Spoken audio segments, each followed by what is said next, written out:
From the northern tundras of the Arctic Circle to the trees of the Amazon rainforest, through the arid plains of the African savanna, nature's deadliest assassins soar, armed with lethal weapons, capable of taking down predators, snatching prey and consuming it. They are the finest weaponry in the world. Nature's oldest, most efficient, and deadliest weapons. Beaks and talons. Welcome to the world of wild assassins. From small but deadly to large and dangerous. These aerial hunters are armed with the deadliest weapons on the planet.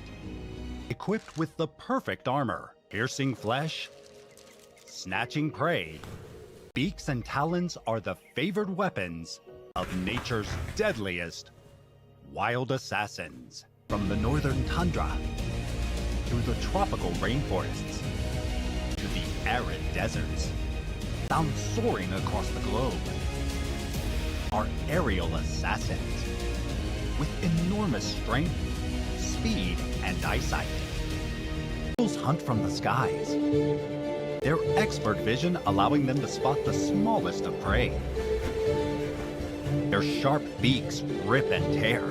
Eagles are incredibly fast flyers, reaching speeds of up to 320 kilometers per hour. In Australia lives one of the deadliest eagles, the largest bird of prey on the continent, the wedge-tailed eagle.